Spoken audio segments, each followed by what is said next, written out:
Dans l'une des premières paroisses où j'ai exercé mon ministère, dans l'église du lieu, il y avait la statue d'une sainte qui suscitait beaucoup de dévotion.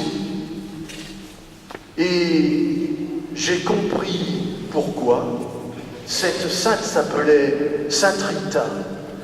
Et j'ai compris pourquoi cette sainte rencontrait tant de succès dans la paroisse quand j'ai découvert qu'elle était considérée comme la patronne des causes désespérées.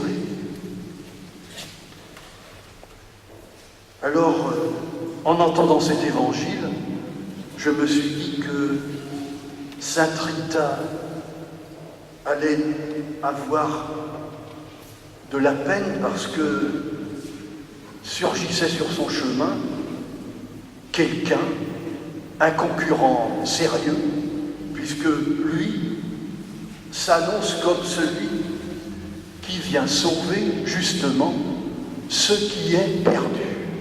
Et c'est Jésus en personne. Je crois que Sainte Rita sera d'accord avec moi pour vous engager à continuer à consulter plutôt Jésus en matière de désespérance. Le Fils de l'homme est venu sauver ce qui est perdu. Voilà une parole qui impressionne. Et nous avons la chance, pour en comprendre la portée de cette parole, d'avoir sous les yeux un cas concret. Un homme, Zachée. Dites-moi, Zachée, en quoi était-il perdu? Cet homme, pour Jésus, était doublement perdu.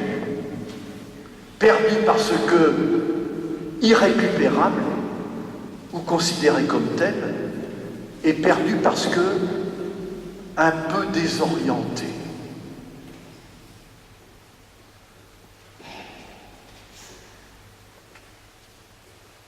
Zachée, irrécupérable. Moi, je constate depuis longtemps que cet homme est adoré par les enfants. Et je le comprends parce que, comme eux, il était petit, et comme eux, il grimpe aux arbres. Mais méfions-nous de ce cliché attendrissant, parce que Zachée était un homme dangereux, redoutable et redouté, parce que riche et influent parce que occupant une très haute fonction, pas seulement collecteur d'impôts, mais le grand chef de tous les collecteurs d'impôts. Et pour arriver à ce poste-là, il ne fallait pas être un enfant de cœur. Il fallait savoir jouer des coudes, savoir trafiquer avec l'occupant et savoir tremper dans des affaires louches et pas très catholiques.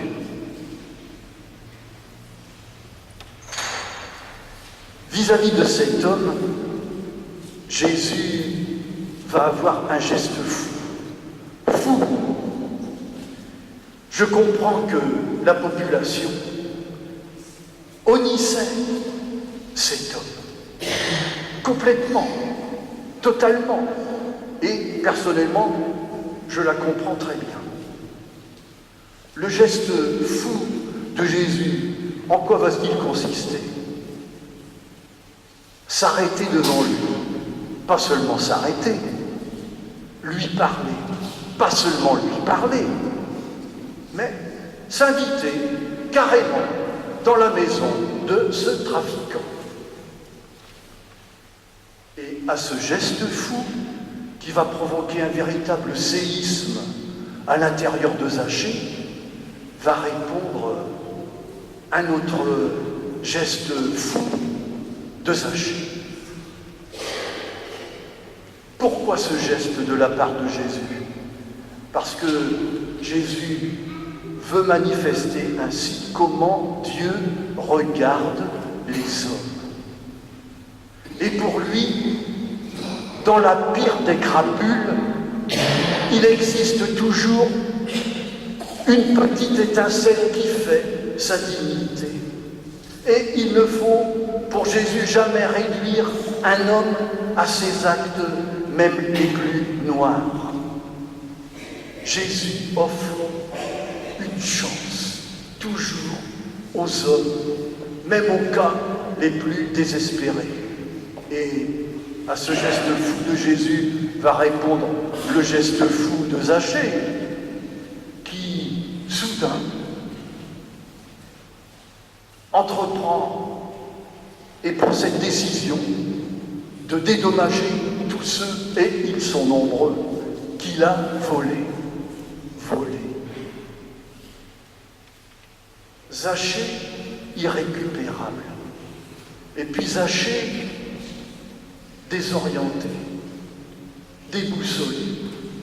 En fait, son métier lui avait fait tourner la tête, peut-être même lui avait fait perdre la tête. Il était englué jusqu'au cou dans les affaires les plus sordides. Et puis, j'aime bien ce geste symbolique de Zachée qui grimpe à l'arbre. Pour moi, comme pour s'arracher à ce qui le mettait dans la glaise, et soudain il veut prendre de la hauteur et regarder sa vie autrement, regarder Jésus, le découvrir, prendre de la hauteur et réorienter sa vie, lui donner un nouveau cap. L'histoire de Zachée, c'est l'histoire de la chance toujours offerte à quiconque. Ça, c'est la manière de Dieu de voir et de se conduire avec les hommes. Et figurez-vous que notre Église, une de ses missions, c'est d'essayer de traduire ça dans sa vie quotidienne. Donner une chance, même au cas désespéré. Il y a quelque temps, vous avez reçu à la fête de la Hilière le projet pastoral de la paroisse. Je l'ai lu, relu, en me demandant comment ce projet incite-t-il la communauté chrétienne à donner la chance aux désespérés. Je vous conseille de le relire avec en tête ce regard-là. C'est bien beau d'offrir la chance au cas désespéré. Mais où cela a-t-il conduit Jésus? Chaque dimanche, nous nous rassemblons autour de cette table pour nous rappeler où ça l'a conduit. À être lui-même un cas désespéré. Jésus mort sur la croix, au point que ceux qui étaient en bas, au pied, lui disaient en se moquant, « Il a sauvé les autres, et lui, il est incapable de se sauver lui-même. » Mes amis, sur la croix se révèle où Jésus prenait sa confiance dans les hommes. Chez quelqu'un que ni vous ni moi n'avez rencontré. Lui, il l'appelait son Père. Vous connaissez son dernier mot. En tes mains, Seigneur, je remets mon esprit. Cette chance toujours offerte qui demande une confiance folle, nous venons la chercher là, en nous rappelant la mort et la résurrection de Jésus, lui-même devenu le cas désespéré, et s'en remettant à son Père.